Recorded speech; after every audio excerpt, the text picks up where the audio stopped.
Hi, I'm Nikki. And I'm Megan. Welcome to the Grimdark Diaries. We're your geek gal pals obsessed with true crime and all things dark and disturbing.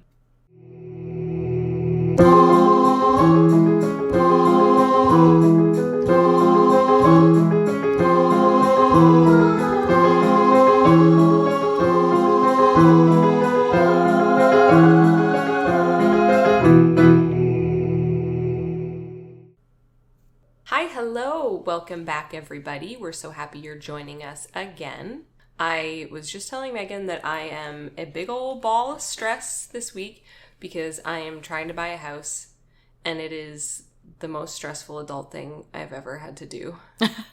This is your first house. Yes, it's the first house I've ever purchased, and where we live right now, the housing market is literal insanity, and I feel like I'm in the middle of like the wild, wild west trying to get a house because they'll list 10 or more houses a day, and then you have 3 to 4 days to view it, make an offer, and then they sell it, and it's insanity. Usually upwards to $100,000 over asking price right now. Yeah, it's crazy. People are offering absurd amounts for houses that are already overpriced because the market is just so hot. It is extremely hot. Everybody from out west is moving here. They need to stop. I know, right? I live here and I'm trying to buy a house and I don't have out west money. I just have me money. That's right, exactly. They need to let the poorer people have a chance to buy a house. That's right. Everybody who lives here doesn't have that kind of money. Stop it. Yeah, there was one house and it looked really nice. It was like the first week I was looking, and I sent the link to Megan, and I was like, oh, I booked a viewing for this place. Look how nice it is. And then she immediately sent me a news article where somebody was killed a block away. But I'm like, gosh darn it, it's in my price range, though. I was very lucky to work in real estate for about 6 years when I first moved here, and I learned a lot about some of the areas in this city and where you should and should not live. So thank you for trusting me with that knowledge. Yeah, and I don't know any of these areas at all because I'm not originally from here. And so I don't know what's a bad and what's a good. I know like a couple bad ones, but I don't really. So now I have like 3 people that when I see a house, if I don't know the area, I send it to them, and Megan's one of them. And I'm like, it'll be the middle of her work day, and I'm like, God damn it, Megan, answer me because I need to book a viewing because you only have like 3 days to view it. So and it's 15-minute slots, and I can only do evenings because I work a day job, and I just feel like I'm gonna end up buying a house out of like panic because I'm like, this one I can afford, and I was able to get a viewing. Great. But like in one of the worst areas in this entire city. Yeah, I really liked another one, and Megan was like, yeah, but like it's not a good area, and I half considered it because it was a really good price. Or a school that's not great to raise children near. No, it's not. Things like that. It's not good. No. I'm really stressed about it. So I'm sure everyone is going to hear a lot about this. And we record slightly in advance of when these release. So maybe by the time this comes out, I will have found a house. I guess you'll find out in the comments below. I put an offer on one house and I really wanted it. Like I was ready to like sell my firstborn when that occurs for this house. And I did not get it. And I'm sad. So sad. Yeah, I already started like planning the house and I would put my furniture and what I would paint. And yeah. But it's okay because I saw a bird shitting in the house when we were there to view it. Yeah. Did I not tell you that? No. Oh, yeah. I was keeping that in the back pocket so that I could tell myself all about it when I didn't get it. Yeah, we went in and there was a big bird cage and we noticed there was like a doghouse outside and I saw kitty litter. So I'm like, oh, they must have pets, but they must have taken the pets out for the viewing because like, the homeowners aren't there when you view it. Fair. And then I was in the master bedroom and I was like, what is that? And then I realized it was a bunch of shit. And then I looked up and yeah, the bird was out of its cage and it was on like the curtain rod in the master bedroom shitting everywhere. I did not hear that story. I know, because I didn't want to tell people I was trying to buy a house that I saw a bird shitting in. And you know, if I saw it shitting that one time, it probably shit all over that 100%. Yeah, that's how badly I wanted this house. And I offered them $40,000 over their asking price. Wow. I literally saw a bird shitting in the bedroom. Definitely shit on the counters, too. That's what I'm telling myself, that there's just pee and poopy all over that everywhere. place. And I hope the person that has that house, I hope they like shit because it's in there. Anyway, It's in the walls. That's my housing rant. You'll hear more of it most likely. Excellent. I can't wait. Yeah. I hope it ends well. I hope it does too. God, I hope it does. The theme I had for this week was Apocalypse Now. Oh, yeah, that's right. Oh, I'm excited. I mean, I'm re-excited because I forgot. Get excited and then get ready to hear horrible things. Oh, yay! Yay! Right. Otty Sanchez was a San Antonio native born in 1976 who struggled with mental illness throughout her life. In Otty's family, hearing voices or seeing the occasional hallucination wasn't an unusual occurrence. Her mother, aunts, and cousins have all had similar mental illness. Otty was an only child and never knew her father. She grew up in a crowded household with 7 other relatives, including her mother. The family moved often, living in at least 3 states during Otty's childhood. They returned to San Antonio from California when Otty entered high school. Otty had been hearing voices since the age of 5. Wow. The voices were often good voices telling her everything is going to be okay, like some kind of divine presence watching over her. But she also heard bad voices. One voice in particular, which was apparently named Lucy, would tell her to do bad things, like eat her own hand. What? Yeah, I'm not sure. Oh my gosh. Doesn't sound like a good time. No, it really doesn't. It'd be like, what's that saying about, like, you put your... No, that's your foot in your mouth. Your foot? You put your fist in your mouth? That's a different kind of story. Yeah, we're not fist and mouths today, my friend. Dear God, I hope not. I mean, buy me a drink first, at least. Otty concealed her mental health issues from her family, and her relatives had no idea she even had any mental illness. But her symptoms were also easy to ignore. They generally didn't disrupt her everyday life. In fact, family and friends often described Otty as one of the most level-headed people in the family. Otty was mostly able to live with these voices and mild paranoia for many years. She finished high school and began taking pharmacy technician classes. That's where, in 2003, she met Scott Buchholz. The two began a dysfunctional on-again, off-again relationship. In 2005, Otty's mental illness worsened. Her behavior became erratic. She had trouble staying employed, bouncing from one low-paying job to another. She worked at fast food restaurants and briefly as a home health caretaker.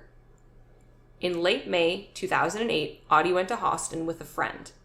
While her friend was getting an acupuncture treatment, Otty wandered off. She walked into a CVS and prowled the store for the next 7 hours. Whoa. Yeah. That's excessive. I mean, I take a long time when I go in stores. Like a really long time. 7 hours? But not 7 hours. No, that seems excessive. I need to read a lot of ingredients when I go places. That's fair, yeah. Police were called, and they took her to the Austin State Hospital, where she stayed for 16 days while they evaluated her. Wow. It was the first time her family learned of the severity of her mental illness. After her mental state stabilized, Otty was released. The nurses at Austin State Hospital referred her to outpatient care at the Center for Healthcare Services in San Antonio, where she lived. They gave Otty the contact information, set up an appointment for her, and later called to make sure she showed up. Throughout the summer of 2008, Otty, who was uninsured at the time, received free outpatient treatment from the San Antonio clinic, including regular counseling sessions and antipsychotic medication. She soon was feeling much better, according to her health records. Her mental state greatly improved, and things were really starting to look up for Otty. But in early September 2008, that would all change.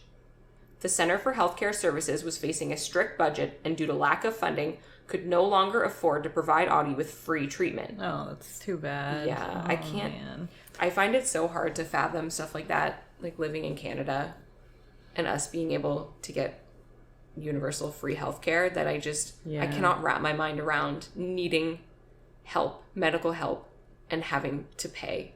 But if we want to go to a therapist or something like that, like you can apply to get it for free, but it takes months to get in. And in my personal opinion, the help there is less than exemplary than if you were to pay $170 every visit or something like that. Yeah.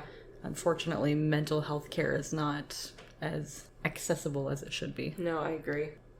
She would have to either pay or qualify for a government benefit. Otty believed she could never afford the treatment, so when her next appointment rolled around, she didn't show up. She thought it was hopeless.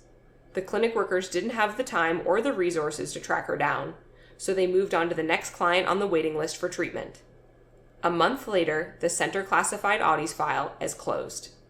There was not much the staff could do otherwise since they just didn't have the funding. At about the same time she stopped receiving treatment and went off her meds, Otty reunited with Scott. In late September 2008, she got pregnant. Scott also suffered from mental illness of his own.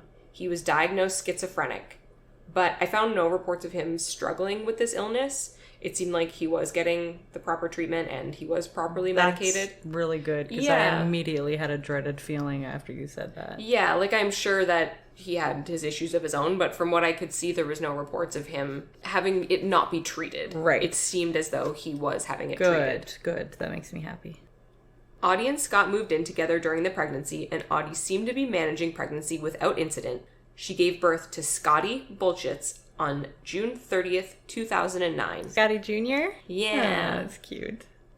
Her OBGYN prescribed antipsychotic medication after the birth, but Otty said the drug made her too tired.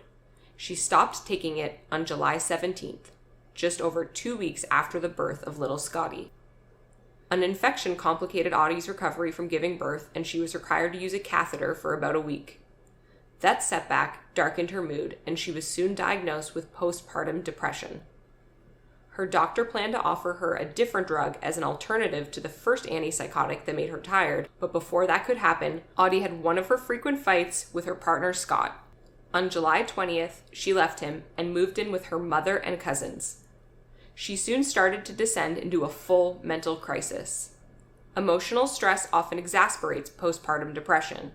This, combined with Otty's already fragile mental state, meant she soon found herself asking for help. Otty met with a counselor at the OBGYN clinic that ushered her through her pregnancy. The counselor, Luinda Combs, could tell right away that Otty wasn't well. She spoke of delusional, paranoid thoughts that other women were trying to breastfeed her baby. According to Combs' notes, she was, quote, hearing voices which have informed her others would like to take her baby away. Client also reports visual images of other children's faces transposed on her baby's face, end quote. Oh, wow. Yeah, that freaks me out. Ooh, that is a hallucination if I've ever heard one. Yeah. Combs suspected right away that Otty had postpartum psychosis. She knew Otty had a history of depression and had been institutionalized a year earlier with paranoid schizophrenia. New mothers with severe mental illness are much more likely to suffer postpartum psychosis. This, combined with the fact that Otty had stopped taking her antipsychotic medication because of the side effects, rang major alarms for Combs. Dr. Combs told Otty she needed an immediate psychiatric evaluation, and she then called an ambulance to rush her to the hospital. Oh, wow. The counselor wanted to make sure Otty wasn't looked over in a busy emergency room, so she called ahead to let the Metropolitan Methodist Hospital Psychiatric Unit know that Otty would soon arrive with a likely diagnosis of postpartum psychosis. Combs wrote in her notes that the hospital worker did not want to take the information over the phone. She also gave the person specific details of Otty's delusions and hallucinations, and she told the EMS workers that picked her up to pass that all along to the hospital personnel when Otty arrived. Even though Combs made a very solid effort to convey the seriousness of Otty's condition, the message about her condition didn't quite get through to the hospital personnel. Oh, no. At the hospital, Otty would be diagnosed with visual hallucinations and audible voices, but nowhere in her hospital records does the more alarming diagnosis Combs suspected, postpartum psychosis, appear. The ambulance arrived at Metropolitan Methodist, a private hospital, at 11:39 a.m. Otty waited 20 minutes before she was examined in the emergency room at 12:05, according to hospital records. Though Otty had been rushed to the hospital because of a mental health crisis, nurses spent the next 3 hours only giving her physical tests and lab work, which determined that her body was mostly healthy. Oh, what? But Yes. That's not what her issue is. No. Oh my gosh. And she didn't complain of any physical ailments whatsoever. No. She was straight up saying, I am hearing and seeing things. Yes, exactly. Which I understand you would definitely need to rule out something happening on the inside. Physical trauma, sure. But 3 hours of tests when she is having a serious mental crisis. That is so sad to hear. A little before 3 p.m., which is more than 3 hours after her arrival, Otty was finally examined by a member of the hospital's psychiatric team, but not a psychiatrist like Combs had advised. It was a trained counselor that worked on that unit. The evaluation lasted 44 minutes total, and the records of that session do show the seriousness of Otty's condition. They noted she was experiencing voices and hallucinations, and listed the same hallucinations that Otty described to Combs.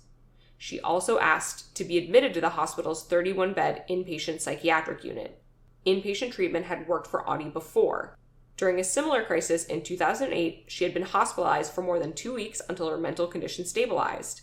So she wanted to receive that same kind of care and again. The fact that she is, like, begging for this treatment screams volumes about how bad it was for her in her own head. Absolutely. I can't even imagine. Oh my gosh. Otty was a perfect candidate for inpatient care. She was a diagnosed schizophrenic who had been institutionalized a year before, who had recently given birth, who had stopped taking her meds, who was hearing voices and hallucinating, seeing things like her baby's face changing into other faces. As a medical professional hearing this, you think that would raise big red alarms that she needs serious help.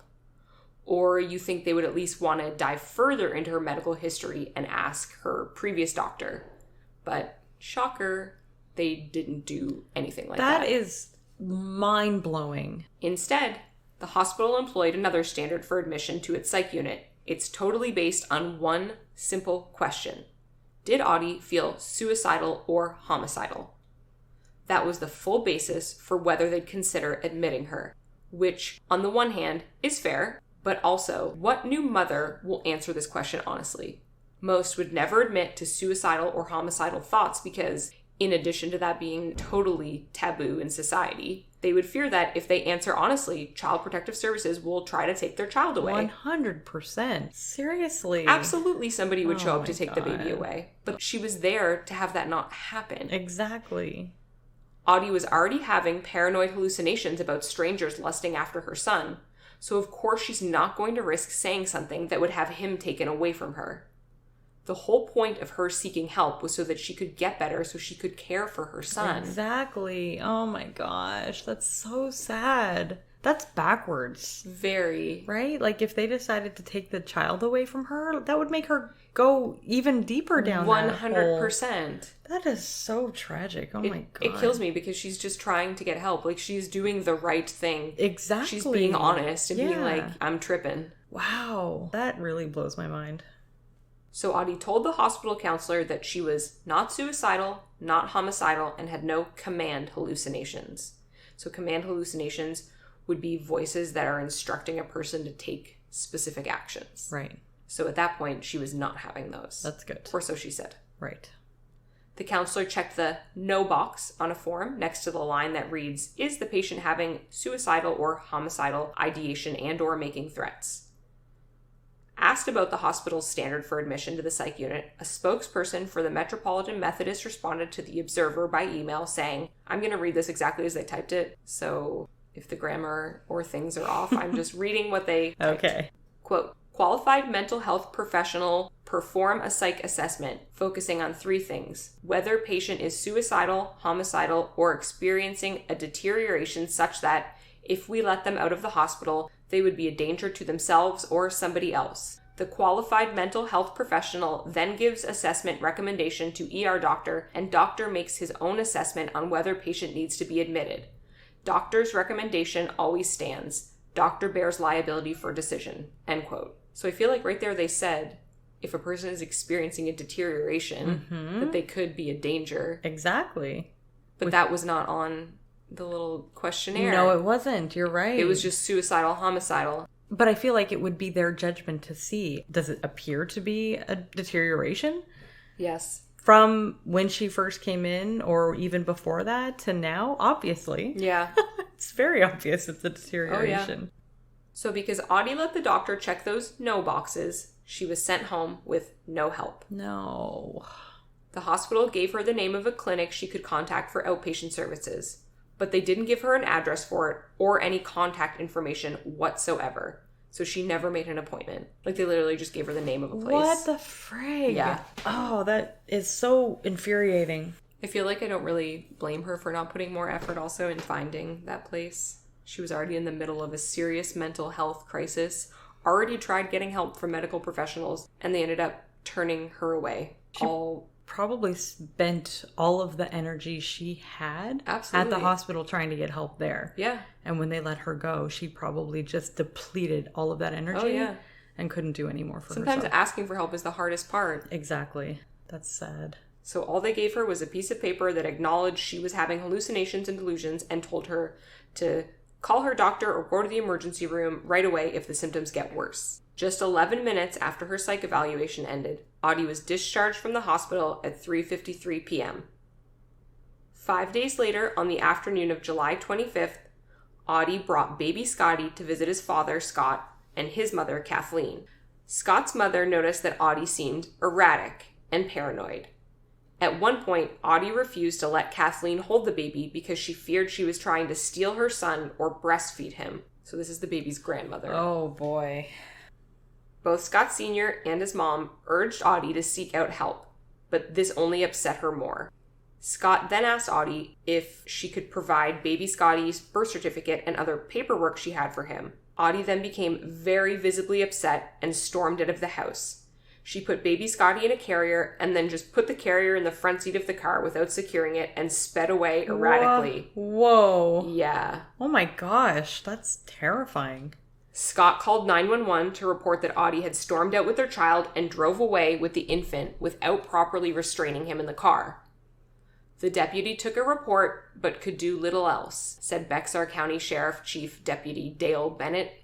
What? What do you mean? Yep. Couldn't do anything else. Hello, pull the woman over? They didn't care. How can you not care? Yes. What the frig? So after the full events in the next 24 hours happen, the deputy does get questioned of why they didn't act on that original 911 call. The deputy said, quote, "If this guy had given us any indication that she had postpartum depression or mental defects she was suffering from, we may have addressed it differently," end quote. What do you mean? What do you mean? Yeah. An infant is in the back of a vehicle. In the front seat. seat. In the front. She tossed it in the front. Sorry. Oh my God. Okay. It doesn't even matter if this person was having a mental breakdown or not.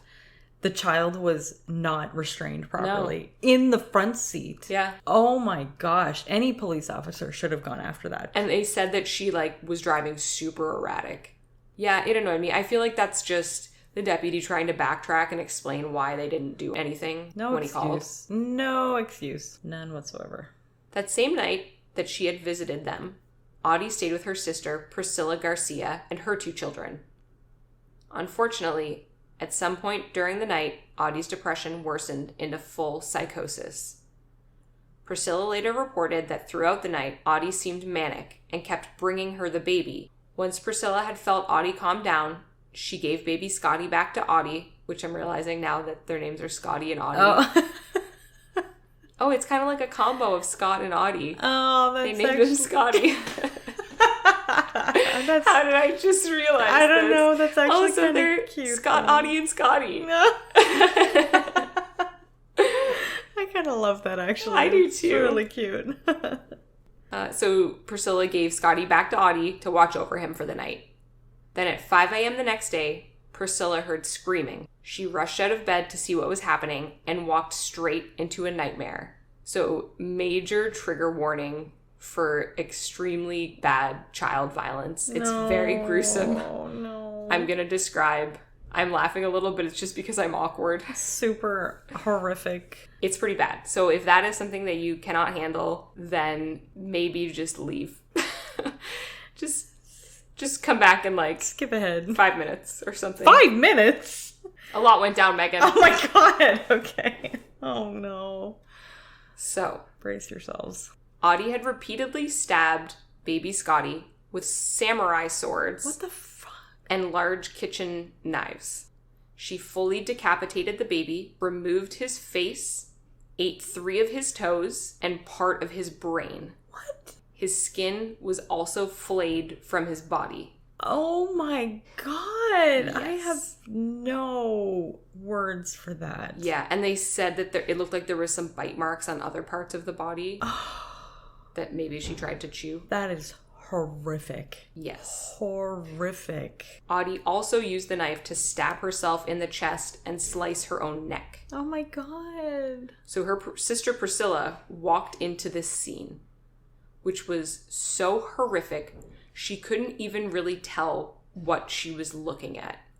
There was blood everywhere, and Otty was having a complete break. No. Yeah. Oh my gosh. Oh, that does not sit right. No, I cannot even fathom walking in to that. No. How could you? How could anybody? That would be such a shock to the system to see. I can't even begin to imagine. No. And the fact that Priscilla was like, she couldn't even tell what she was looking at, like, no wonder. I feel like your eyes are not prepared to see something like that ever. No. And then your brain trying to comprehend it would not compute. Like, No. I feel like it would not compute with me. Priscilla then called 911. Transcripts of the full 911 call are available, so I'm going to give a bit of a summary of what was said. It's a typed transcript, so I couldn't hear her tone of voice, but it was described as frantic. So I'm just going to assume it was very frantic. I feel like it would be. Yes. I heard like one little clip of it sounded like the very beginning, and she was very like, oh my god, frantic, but I couldn't, the part that I'm going to read from the transcript, I couldn't find that. I didn't look very hard, to be completely honest, but... It's not something I think I didn't want to hear it. Honestly, I didn't want to hear it. After No. reading it, I didn't want to hear it. No, I wouldn't want to either. So she calls 911 and asks for an ambulance to her home address and tells the operator that her sister hurt her child. When they ask how she hurt her child, she tells them the baby is dead, and then it seems like she tries to start to explain what she sees, but I don't think she can. She kind of there's like a few words that like it seems like she was trying to describe. How do you piece together? Well, no, and I don't think she knew what she was looking at. No, exactly. It's incomprehensible. So trying to put words to it would be impossible. Yeah. So she just then says again, the baby is dead. Please come quickly. They ask how old he is, and Priscilla says 3 weeks. They then ask again what Otty did to the baby. She then tries to explain what she's seeing, and she says she stabbed him. There's blood all over the bed. I don't know. Please. They ask where Otty is now, and she tells them that she's just sitting on the couch and that she just went crazy last night and was hearing voices. The operator tells her not to touch the baby or disturb anything in the area, and Priscilla says her mom was already trying to hold the baby. You then hear Otty in the background telling Priscilla that she stabbed herself in the stomach, neck, and face.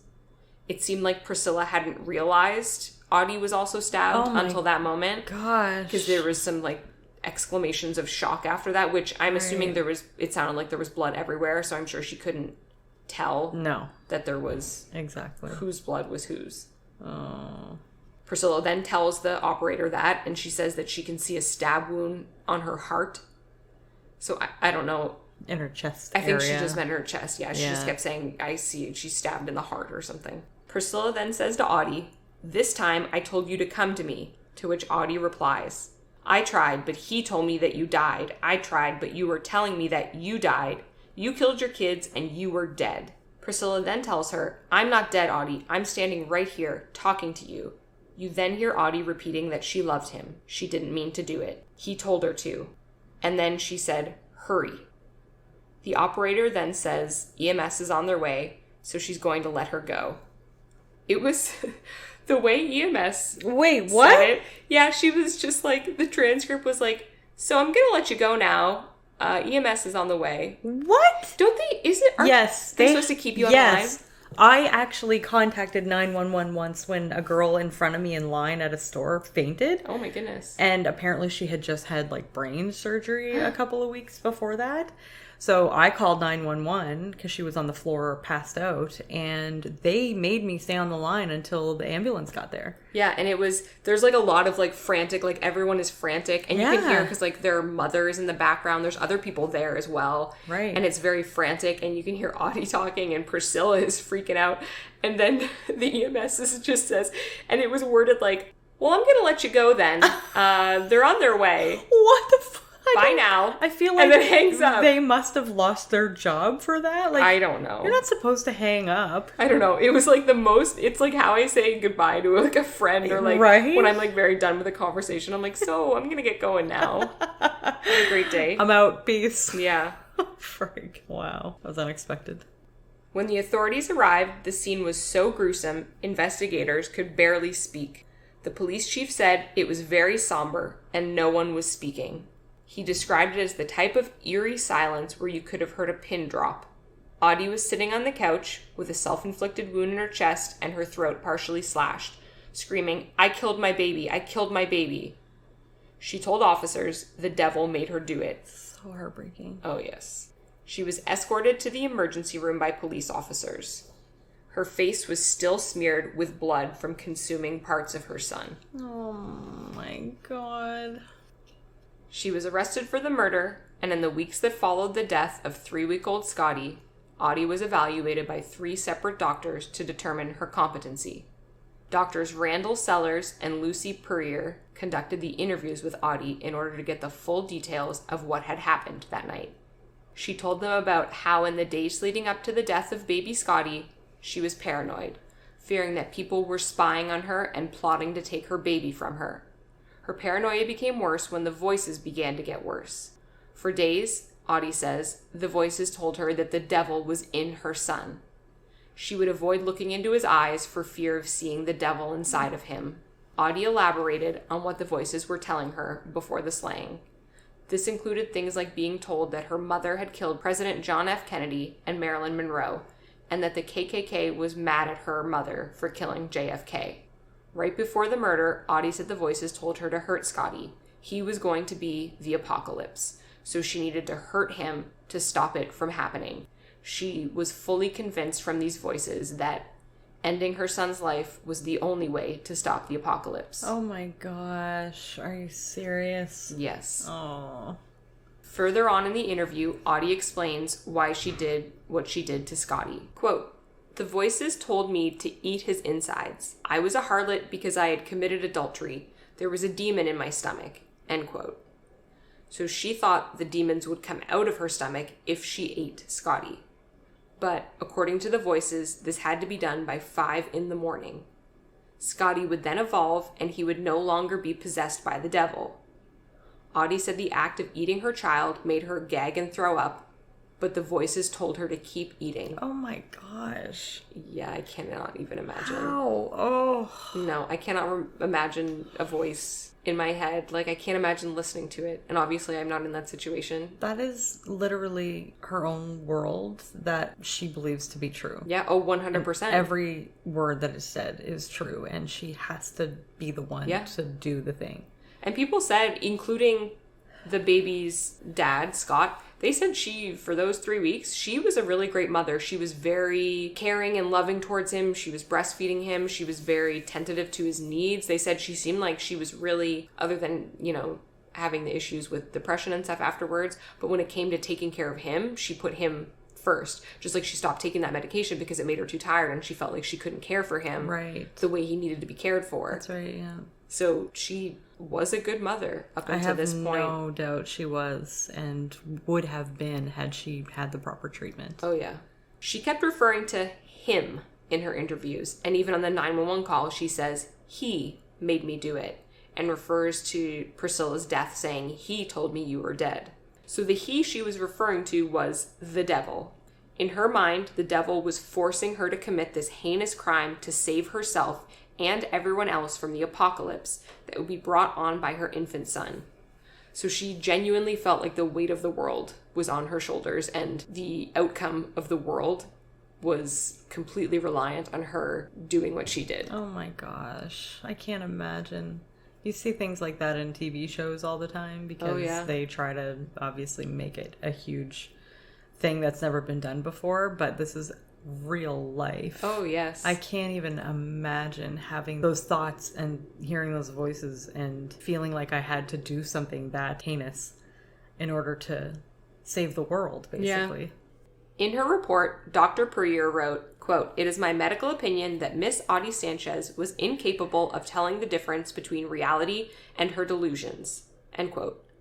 Dr. Sellers echoed similar comments, writing, "It is my opinion, based upon reasonable medical evidence, that Miss Sanchez had a severe mental illness, paranoid schizophrenia, at the time of the alleged crime. Because of these evaluations, Otty Sanchez was found not guilty by reason of insanity. She was sent to a state mental institution in Vernon, Texas, where she will receive a yearly evaluation of her mental capacity by the court." Finally! Yes. They're actually going to help her, and she had to do something horrible in order for that to happen.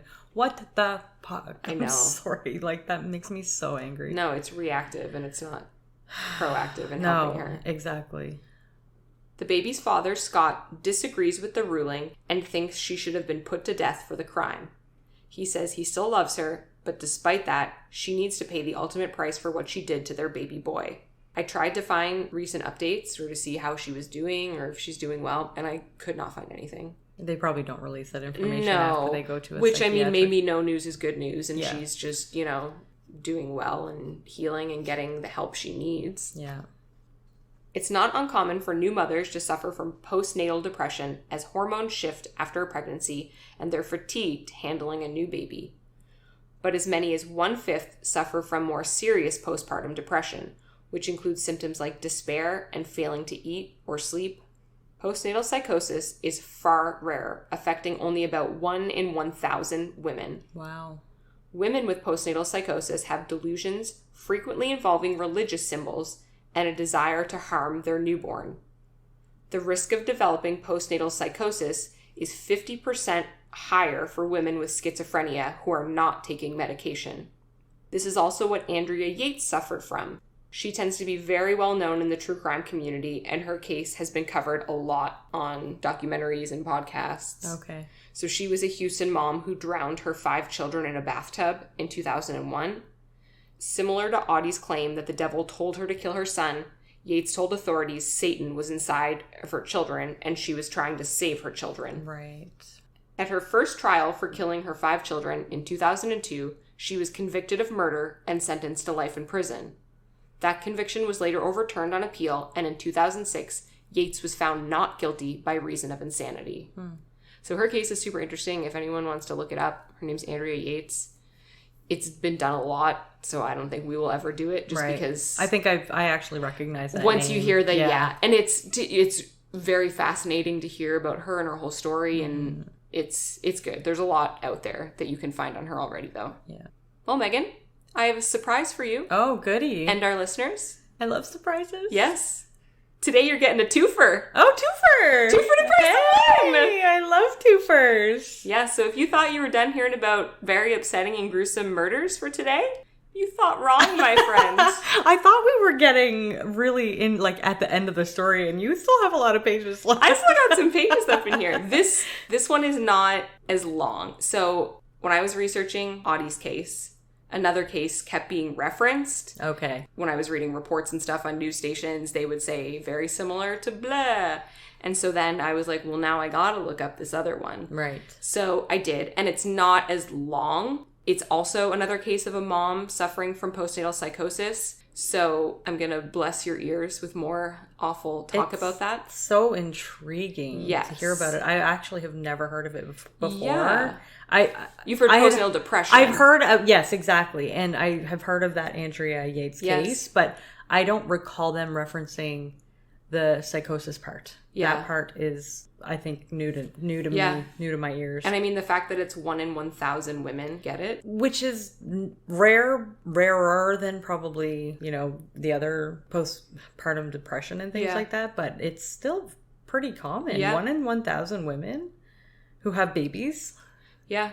Like, there's a lot of women who have babies. There's a lot of babies. Yeah. And I do think because, like, again, you said you didn't really know about it. So I feel like it's good to really highlight it, that it's not as rare as you might think. Right. And kind of the extreme effects of what can happen if it goes untreated. Mm-hmm. So trigger warning, if today's case was too much for you, then you're not going to like my next story either. Even more? Yeah. I feel like this next one, I mean, something awful happens, but it's definitely not as gruesome as poor little Scotty. Okay, I'm ready. I have braced myself. Grab your butt. It's time. This story takes place in Plano, Texas, which I found surprising because Both of our cases today and Andrea Yates all took place in Texas. Oh, that's interesting. Yeah, they need to work on their mental health care Apparently for new so. moms, I think. Yeah, definitely. John and Dena Schlosser were a well-off couple who moved to the upscale neighborhood of Fort Worth, Texas in 2000.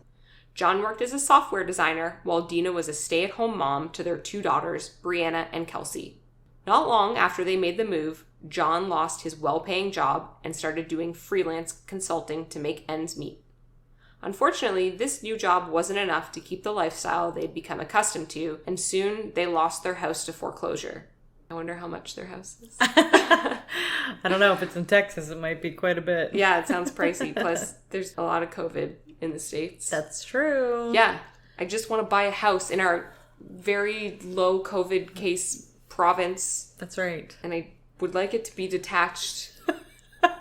Because everything I can afford is semi-detached. With 5 bedrooms. Yeah. Yeah, I'm viewing one tomorrow and it's got 5 bedrooms. With a pod lab. Yeah, so I'm going to make a pod lab and Megan and I can drink vodka in it. It's going to be really great. I can't wait. Yeah, it's my dream. So I am a sometimes simple person. Not really. I'm very extravagant and dramatic. But one of the very few things I want in life is that I have a Cricut, which for anybody who doesn't know, is like this it's like a cutting machine. So I can cut like vinyl to make iron-ons for shirt, or I can cut banners to make a happy birthday banner or whatever it may be. Yeah. And I love my Cricut and I use it a lot.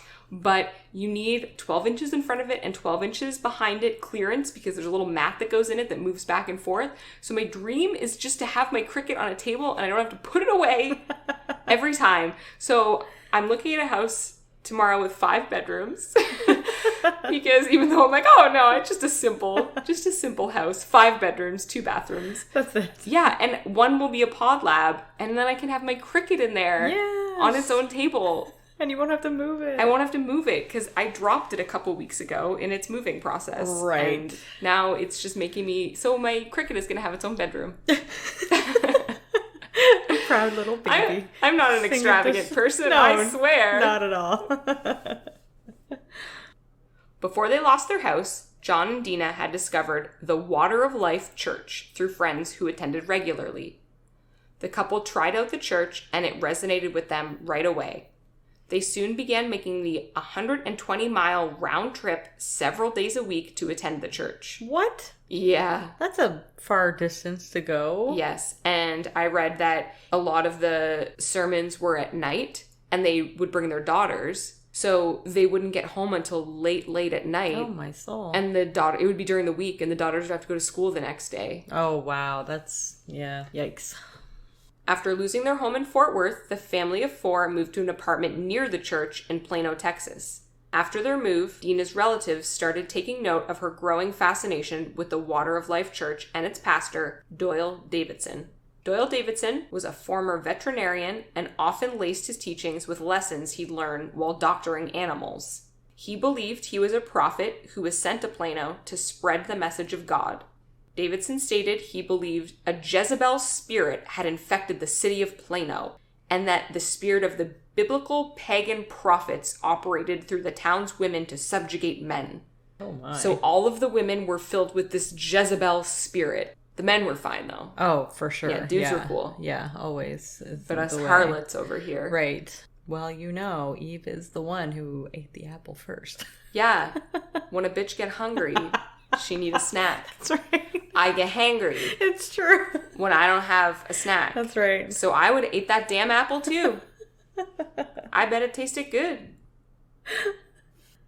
Through weekly sermons, Davidson taught that medicine is witchcraft and everything could be cured through prayer. Oh. Yeah. That's not how that works. We can't pray away the COVID? No, that's... Oh, I wonder how he's doing now. I'm a Christian and that's not how it works.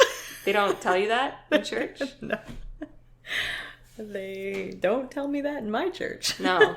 I read a story when I was doing research, or I heard it. I listened to like a little YouTube thing about this case, and they said that they believed this so wholeheartedly that Dena's mother was visiting, and I don't know where she lived, but she had flown in, and she has Parkinson's disease, which she takes medication for. And Dena brought her to this church and was like, yo, this pastor gonna hook you up. And she was just like, no, I'm good with my medicine and my disease that needs this medical care. Scientific care, yes. Yes. So then when Dena brought her mom back to the airport, she believed so much so, she took her mom's medicine without telling her and sent her, just snuck it out of her bag. No. Yes. So her mom, while waiting for the plane, was, I'm not sure what you call, I don't think it would be an attack, but her case, she was worsening. She needed her medication. Right. She was without it. She couldn't find it. She was having such a bad time that she couldn't move. In the thing, it said that she had defecated herself, and she was there for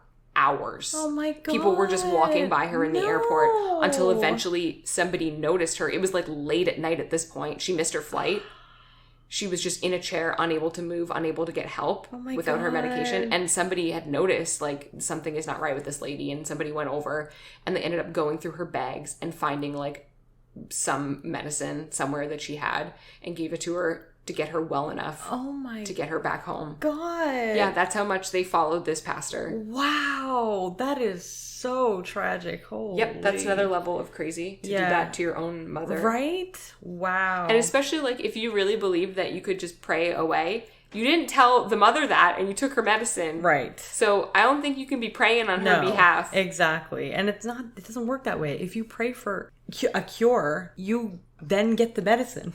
And that's your cure. You know what I mean? Yes. I believe that they go hand in hand. And if you're praying for a cure or if you're praying for help to whatever help will disease, appear in some form. Help will appear in some form for you. Exactly. And I truly believe in science and that it is there to help you. No, it's witchcraft. Wow. Yeah, that... Yep. No, that's... No, you're not with... Not okay. Not with Doyle Davidson on that one? Definitely not. Wow. John and Dena began following all of his teachings. Dena's mother, who worked as a nurse, brought some cough medicine for Dena's daughter once. However, Dena threw away the bottle and told her mother that they use prayer to cure illness, not medicine. Okay. That's not right. Her mom should have called child services. 100%. Don't get me wrong. Megan knows especially, I very much believe in a holistic approach to medicine. Mm-hmm. I believe that medical doctors can help you, but I don't think that they are the only ones that can help you, and I don't think that medicine is always the answer. Is it the answer for some things? Absolutely. For sure. Some things, you absolutely 100% need medicine. A lot of times, though, medicine is just a Band-Aid. It's treating your symptoms, but it's not curing the root cause of what is wrong with you. That's right. So I am one of those people that I go to a naturopath, and I believe in treating your body, naturally as well. Well, and you've proven it in some of the things that you've changed in your diet. 100%. I felt like I was crazy going to doctors for a long time, and they pretty much told me I was crazy because I was like, I feel like my stomach is not good in 1,000 different ways to the point where I couldn't leave my house some days because my stomach was hurt so much and it was really ruining my life. And then I would go to doctors and they would be like, oh, well, you need to eat this, you need to not eat this, you need to take this medicine. One time they told me I needed to eat more oranges. One time I went and I was like, I eat so healthy. And I told them what I eat in a week and I do not deviate. And they told me, I'm not even joking you, a medical doctor told me, maybe you're too healthy. Oh my God. I'm not even joking with you. A medical doctor said that to me and I just stared at them and I was like, what do you mean? And I was like, isn't that everything? Isn't that what I'm supposed to be? Too healthy? Isn't that what we all strive for? And they're like, no, moderation is good. You're restricting yourself. You're too healthy. That sounds like they ran out of answers. I never went to a doctor again for my stomach issues. I went to a naturopath and they did help me for a while. And then I found a book and it helped me. And if anyone wants to know about that book, you can slide into my DMs because I feel like I've been preaching about it and then I'm going to sound like Doyle Davidson soon. You pretty much have sold me on it and I have a lot of stomach issues myself. And it has changed my life. Really considering it. Yeah. It's great. Yeah. I have a normal stomach now. I didn't know what this means. And beautiful, clear skin. Right? I had a lot of skin issues, and now I am confident AF. Yeah. So, look out, world. Yeah. You're already when married, we don't Nikki. have to wear a mask, I am going to really show off my face to everybody. So, prepare for that. You're going to I shine hope you bright. like it. Yeah. Hope you like my face. In the spring of 2003, Dena became pregnant again. Because of their views on modern medicine, she chose to give birth to her third daughter, Margaret, in her home with the help of a midwife. Previously, Dena had suffered from minor postpartum depression after giving birth to her first two daughters. It would seem as though she was experiencing that again after the birth of Margaret, but this time she chose to use prayer to cure her depressed state instead of seeking out the proper medical attention she needed. Just a day after giving birth to Margaret, Dena tried to kill herself by cutting her own wrists. Oh my gosh. Her husband John found her bleeding in the bathroom, but he decided to not take her to the hospital. Instead, they covered up the injuries with the bandages and used prayer to heal them. 5 days after her suicide attempt, the couple's daughter Kelsey was watching The Little Mermaid. Dena burst out of the apartment and took off running because she believed that the characters on the TV were talking and laughing at her. Kelsey, who was 5 years old, tried to chase her mother, but couldn't keep up with Dena's frantic pace. The police eventually found her, but when they approached her, Dena started screaming. She was taken in by police for assessment and diagnosed with postpartum psychosis. She was later admitted to a psychiatric hospital for treatment. Dena actually did want to stay in the mental health facility to continue her treatment because it was actually helping her and she was starting to feel like herself again. She was noticing an improvement. Who would have thought that medical treatment worked better than prayer? Who would have thought? Well, the prayer got her there. Yeah. She just went a little and the police found her. different way, I guess. But John declared Dena would find herself more comfortable at home and had her released. CPS denied Dena from having unsupervised contact with her children for 2 months following her release and kept tabs on her for the following months. Eventually, her prescribed medicine did its job. She was feeling better and Dena was off the CPS radar. But them not keeping tabs anymore would prove to be a mistake. As soon as she started feeling fully like herself again, Dena went off her newly prescribed medication for the psychosis. Because you see, in her eyes, medicine was evil. Oh no. So that thing that helped her feel like herself again was evil. She believes that she now has evil in her. Yes. Oh. She took the medicine she wasn't supposed to. Oh boy. Once off the medication, she started having delusional episodes again. Dena's mental condition began deteriorating rapidly. She was caught making animal noises by growling and hissing at people. The Water of Life's teachings were also having a serious impact on Dena's condition in her current mental state. She started acting strange and keeping a distance from family members who did not agree with her lifestyle or Davidson's views on the world. I'm going to guess that meant she stayed away from pretty much everyone because who is following this guy? Yeah, seriously. Oh my gosh. I don't know what woman would choose to follow this guy. Like, you walk in there and he's like, "You're Jezebel's." Like, I don't very appealing. Yeah, and it was very like, I read stuff that he said and it was just very like, "You're there to please your man. You have to get a husband." Those who are very receptive to manipulation, who I'm assuming he was very charismatic, maybe? I don't know. He was old. That doesn't mean he wasn't charismatic. No, but I didn't want... I should look up some videos. I looked at him and, like, the pictures. He looked like he had, like, 1 foot in the grave. He was like the Crypt keeper. Oh, my God. Oh, my God. Maybe he was the devil all I'm along. actually picturing that show. I was like, the Crypt keeper? That was creepy. I love that show. That show so much. Yeah, that was a great show. Yeah, it was. That is what I'm picturing now. Continue. Yeah. Honestly, I think the Crypt keeper was a little cuter than this Really? guy. Yeah, I do. And the little tufts of hair at the back. Yeah, I'd give the Crypt keeper my number. Oh, nice. He's pretty funny, too. Right? Yep. Sometimes you gotta look past the looks. That's right. You gotta look a little deeper, It's all Megan. about the personality. Yeah. Yep. Her admiration...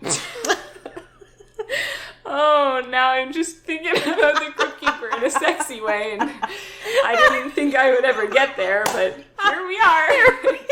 Here we are. I hope everyone who's listening is also picturing him in a creepy way, so I'm not as alone in this. Oh, God, that's so funny. Did you have any cartoons you had a crush on when you were a kid? I totally did. I don't know if you've ever heard of the show Captain Nintendo. Yeah.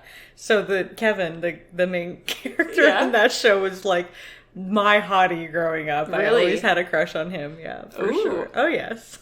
I really liked Tuxedo Mask and Sailor Moon. Oh, so did I. I had a crush on him later on. I was like 13 years old when Yeah. I watched that one.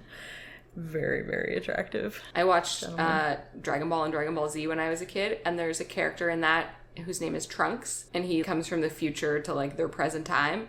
And I was like fully in love with him. Really? Oh yeah, I was like somehow in my child head I thought that he would be my boyfriend. Aww. Somehow. I don't know how that would work. That's really cute. Yeah, and then 2 years ago I cosplayed as him. Nice. Yep, because That's what do they say? If you can't be with them, become them. Become them? Is that, or is that what I say? I feel like that's a Oh God, do I have to become the Crypt Keeper now? Coming 2021, Nikki cosplays the Crypt Keeper. I love how that just came full circle. Yeah. That was good. I mean, I have to now. Apparently, I'm in love with him. I didn't even know it. I have these deep-seated feelings. She's getting all hot and bothered I'm actually over here. getting really sweaty. I need to remove my scarf. I hope everyone enjoys this. Oh God. Ooh, someone draw me some fanfic of the Crypt Keeper. There you go. Yeah. Oh, and Nikki, like beside him. Oh my God, with yes. little hearts all over the place. I do have a thing for skulls and skeletons. That's true. Her admiration with Davidson knew no bounds. In her eyes, he could do no wrong, and his word was what she lived by. One day, while getting the children ready for church, Dena dressed baby Margaret in white and said she wanted Davidson to marry the baby.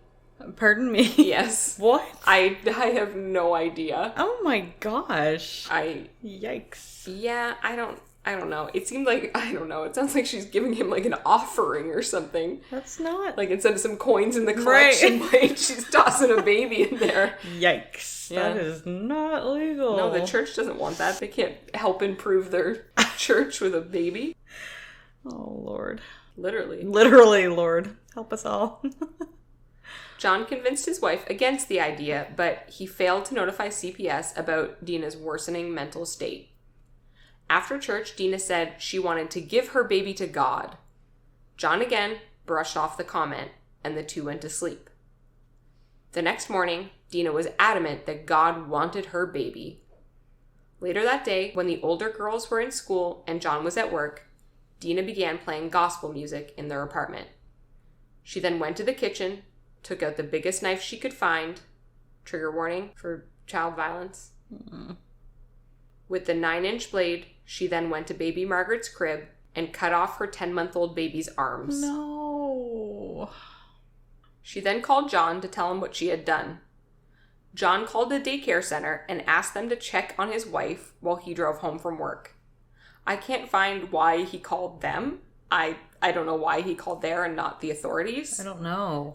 But either way, they then immediately called 911 and told them what John had said. So a 911 dispatcher then called Dena.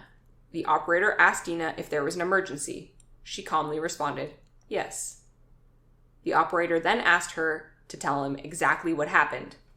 Dena replied that she cut her arms off, as the hymn, "He Touched Me," played in the background. The operator then says, "You cut her arms off?" And Dena calmly replies with, mm-hmm. Okay. Just real nonchalant. Wow. Seriously. When police arrived, they saw Dena covered in blood and calmly sitting, holding the knife, singing Christian hymns. In addition to what she did to baby Margaret, she had also sliced deep into her own shoulder. Oh, no. Yes. This is continued trigger warning. I read reports that the baby wasn't dead. No. Yeah, so when the police got there, the baby was still alive with her arms severed off. No. And she was just profusely bleeding out. They said she was very gray and lethargic, and she didn't survive soon. Oh my God. After that, they did try and take her to the hospital. Bled to death. Yeah. Oh my God, that's heartbreaking. They tried to take her to the hospital to see if they could save her, but holy shit, that hit hard. Wow. Yeah. Oh my God. Yeah. Wow. Once she was taken into custody, Dena was assessed by psychiatrist David Self. He later testified that Dena told him that she had interpreted a television news story about a boy being mauled by a lion as a sign of the coming apocalypse, and that she had heard God commanding her to remove her baby's arms and then her own. So she removed her baby's arms. She started to remove hers, because she had the gash in her shoulder. Right. But I'm going to guess it hurt, so she stopped. Oh my gosh. Yeah. Why was she I couldn't find anywhere where she said why she didn't continue cutting her arms off. But I'm going to assume because it hurt. And she was like, whoa, this hurts. Yeah, exactly. Some part of her logical brain was like, nope. Yeah. Survival kicks in and it's like, okay, I shouldn't do this. In the months after her arrest, self-evaluated Dena and said, quote, she felt she was basically commanded, in essence, to cut Maggie's arms off, and her own arms off, and her legs, and her head, and in some way give them to God, end quote.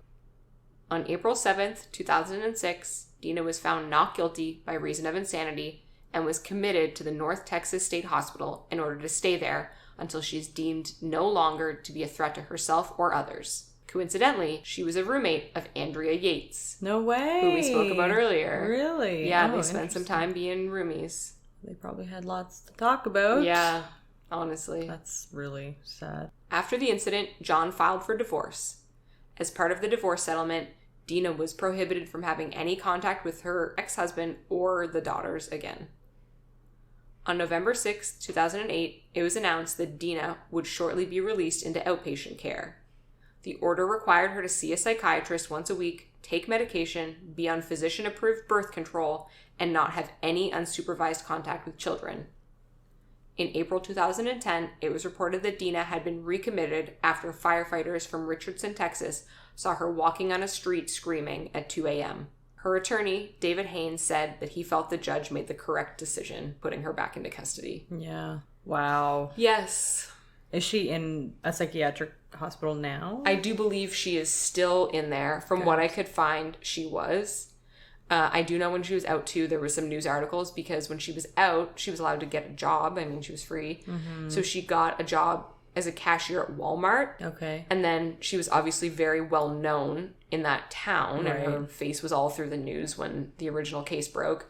So somebody noticed her working and took a picture of her working at Walmart and posted about it everywhere, and then news stories picked it up, and then Walmart fired her, and then I think that spiraled into the whatever happened to get her landed back into... That's fair. Yeah. I mean, will you ever live that down? No. Really? And also, I don't know, it annoys me. It seems like once this happened, her husband disowned her and divorced her and took the kids. But one of the reasons she got to that point is because he's the one that took her out of care. He's the one that didn't tell somebody that didn't seek help when she clearly needed help, and you know, she was in psychosis, so she couldn't see it herself, but he did, and he chose not to do anything, and he encouraged her not to get the medication and all that stuff. So like, he's partly to blame too. Agreed. But I wonder if he was doing what he knew she wanted. It doesn't matter. I agree, and I think that he's still at fault. I think he should have had his own brain and did what was right as opposed to what he and her would have wanted. I'm guessing when they were married, living together and going to church all the time and yada yada, they had those conversations about what she wanted and felt strongly about, because I'm assuming she knew about her mental illness, and you know, whatever it came down to, she wanted to have a specific way of living. So once all that happened, he knew that she couldn't make those decisions on her own, so he made them for her. Yeah, is my guess. But you're right. He should not have made those decisions. He should have did what was right. But who knows? Maybe he doesn't have the ability to know what was right either. I don't know. I did see people were asking Mr. Doyle Davidson how he felt about it, that it was, you know, his churchgoers. Mm-hmm. And there was like some kind of quote. He seems like a piece of shit. I'm just going to put that out there. I don't like to call people cuss words, but this Mr. Davidson is not a good dude. I believe it. He made some kind of comment about like, he's happy that it brought publicity to the church. Oh my God. Yeah. He's like, it's great. It got his people looking us up. Wow. Yeah. I guess doesn't matter if it's good or bad publicity. It's still publicity. Whoa! That was a trip right there. Yeah. Oh my gosh. I can't. That whole thing was just wild. Wow. And I mean, those are two examples, like extreme examples of what happened. And I'm sure if we were to Google postpartum psychosis, there would be more cases. I was just Googling the word apocalypse with it. Right. So that's why I found those two. Is pretty incredible. Yeah. So I'm sure if we took apocalypse out of that search, like there's probably more really, you know, sad, unfortunate cases. Yeah. There could be more. I don't doubt there's more like Otty where she tried to get the help and it just wasn't there. Well, that's the thing, right? Like, well, with 1 in 1,000 women having it. And the mental health care state as it is in the world, I'm sure mostly everywhere in the world is still coming to terms with the fact that mental health care is a real thing and needs to happen and should be more accessible to everybody. And because of that, not everybody gets the help that they need unless they have like millions of dollars that they can fork out for their own personal care in the home kind of thing. And then you can just buy your happiness. Yeah, totally. That's how that works. That's how that works, right? Yeah. I heard that when you get all the money, then you get all the happiness. Yeah. And then you can buy a house and you don't have to worry about people outbidding you or living in a bad neighborhood. And then you will be happy. Yeah. That's what makes Nikki happy. Yeah. I'll be a lot happier when I get a house that somebody doesn't take from me. Outbid you on. Yeah. And it won't have bird shit in it. That you know of anyway. That I know of. When I looked at a house the other day, it smelled like pets. And as soon as I walked in there, I was just like, no. It brought me back to the shitting bird, and I was like, no. It smells like I couldn't find any animals, but I'm like, it smells like animals, and they're not even in here. So I do not want to purchase the house. No, that's fair. You have to feel comfortable in the house, and that includes the smell it comes with. Oh, God. I'm going to tell my realtor that and be like, is this a good smell? Exactly. Okay, I guess it's time for me to roll. Yeah, it's your turn. All right, I got my die and let me roll. Oh, God. A 3. It's a 3. We're not doing so well with the rolls. But when we played D&D the other night, I was rolling very well. We did very well, I think. I mean, there was a couple of misses I had, but I never rolled a 1. No, you rolled well. Our other party members did not roll They as did not. good. No. There was a lot of 1s happening. There was. Yeah. We've been practicing, though. We get out all of our bad rolls here. It's true. And it doesn't matter because it's literally just a number and a category on a piece of, a spreadsheet, but... and D&D, the rolls matter. Yeah, they do. And I did great. Everything I did hit.